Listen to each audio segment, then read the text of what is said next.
Cacti are some of the most unique and low maintenance houseplants that you can grow indoors, but they do have a few quirks that can make the difference between a thriving plant and one that struggles. In today's Houseplant Care 101 video, I'm going to walk you through the top 8 cacti tips that will share everything that you need to know to grow healthy, happy cacti inside your home, covering light, soil, watering pots, fertilizing, and more. Also, before I shared my tips, you might see lights flashing in here.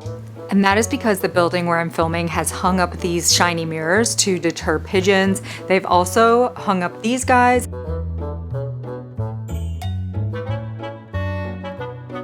A little glimpse behind the scenes for everybody, but I'm going to jump into the top 8 tips to care for cacti and grow them specifically indoors. This Houseplant Care 101 series is sponsored by rePotme.com. With rePotme, you can have all of your houseplant supplies delivered right to your door. And now rePotme even has beautiful houseplants available to purchase along with your houseplant supplies. They are a one-stop shop for all of your houseplant, orchid, or succulent needs. They have custom handmade houseplant soils ranging from tropical houseplants, cactus and succulents, pothos, snake plants, and more. I cannot live without their clear slotted orchid pots. They have amazing houseplant fertilizers and so much more. I've included their link in my description below, and you can get 10% off any soil with my code Ashley. Cacti are desert plants, so they need a lot of bright direct light when growing indoors. A south-facing window is usually best. Now, if you don't have strong natural light in your home, no worries at all. It's super easy to supplement with a grow light. As you can see, I have tons of grow lights. There's all different kinds. There's some that look like grow lights like these. There are other ones that really just blend in with your decor. You would never even know that they're grow lights. They come in all different price ranges. But if you're wanting to grow like really big, beautiful cacti, which they're kind of slow growers anyways usually, you'll definitely want to make sure you incorporate a lot of light. The more light, the better for most cacti. Without enough light, cacti tend to grow thin and stretched out. This is called etiolation. Growing your cacti indoors, tip number 2, this is going to be choosing the right type of soil and the right type of pot. For pots, drainage holes are a non-negotiable. The more drainage holes, the better. Terracotta is also a terrific option for cacti because it will wick away excess moisture. Avoid decorative pots without drainage unless you're using it as a cover pot. Whatever pot you decide to use, make sure it's small enough.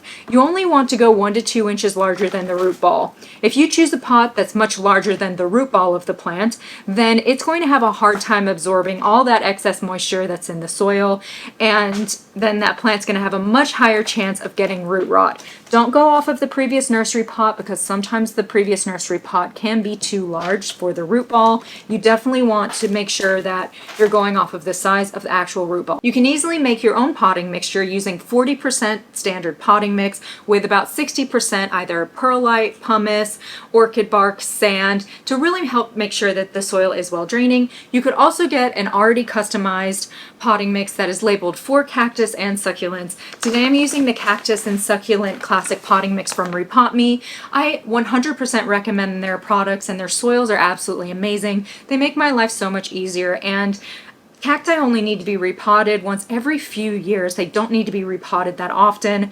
And making sure I have the right kind of soil, whether you make it yourself or you get a customized blend, will ensure that you don't really have to worry about that plant for the next couple of years until you repot it again. And these plants do need water, and that's what I'm going to talk about as well. And you want to make sure when you're giving these plants like a really, really good drink, that it's going to be well draining enough that it's not going to retain too much moisture. So here's an example of a well draining soil mixture. You can see all sorts of things kind of mixed in here. It's very chunky. It's going to be extremely well draining, and this is a perfect example of what you want your soil to look like.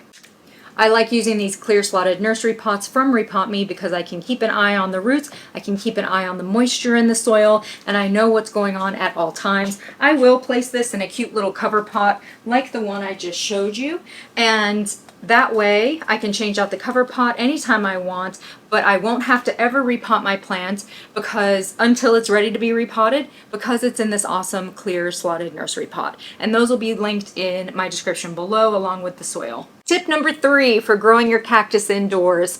A lot of people get really nervous about watering their cactus because we hear across the board, make sure you don't give your cactus too much water. So we're giving, our cactus like the tiniest little bit of water and then we're done because we're too nervous. I'm here to tell you that information is false. Your cactus is thirsty and needs to drink water, especially during the growing seasons, just like all of your other amazing houseplants.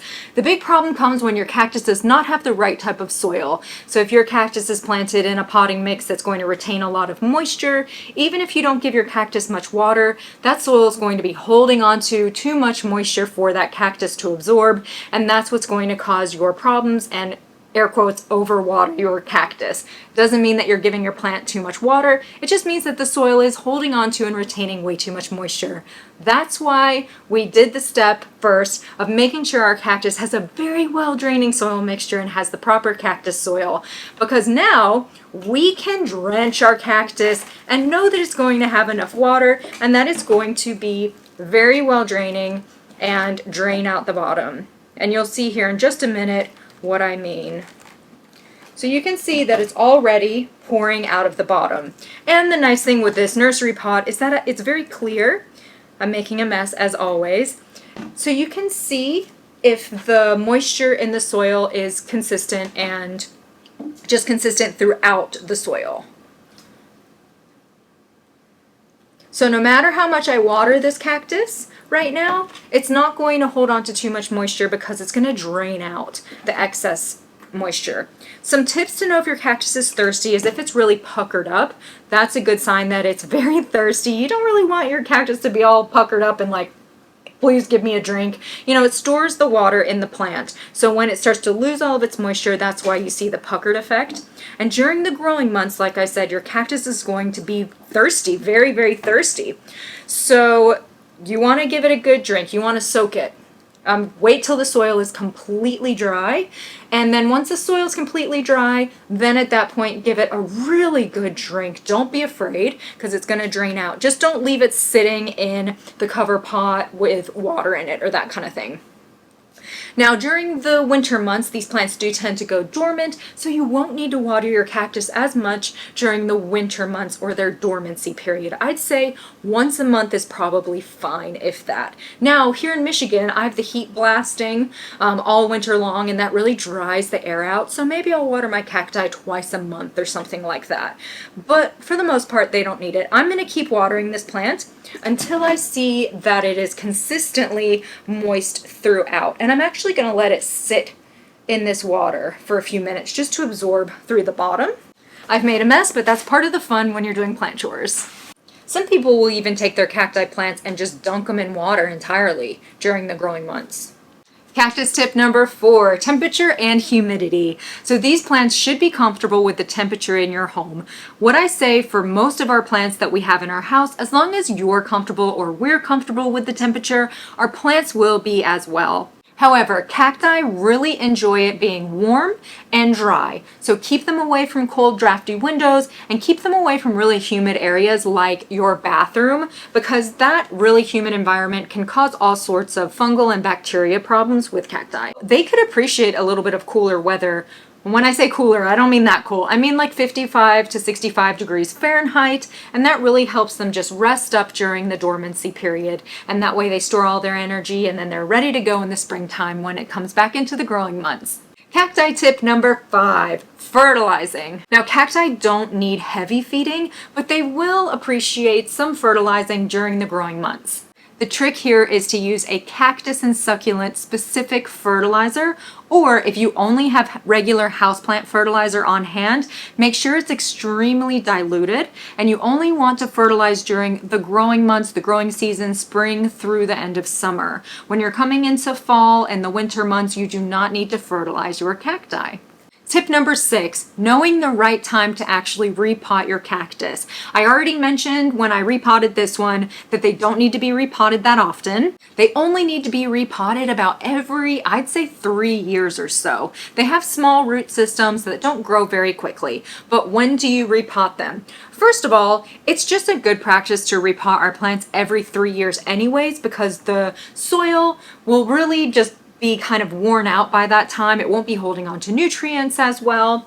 And if you refresh the soil, that plant is going to be extremely happy because it's just going to give it a fresh start. Another sign that your cactus needs to be repotted is if the soil is really compacted and it isn't retaining moisture. If you water your cactus and the water just sits on top of the soil and isn't being actively absorbed, that means the soil has become hydrophobic. It's not absorbing much moisture. It's not absorbing many nutrients. So that's a good time to repot. And then obviously the third sign that your cactus needs to be repotted is if you notice that there's roots coming out the bottom and out of the top of the pot. That's just a sign that your plant has become very root bound in its pot. And cacti kind of enjoy being snug in their pots anyways. But if you're noticing a lot of roots coming out the bottom or out of the top of the pot, that's the perfect time to repot your plant.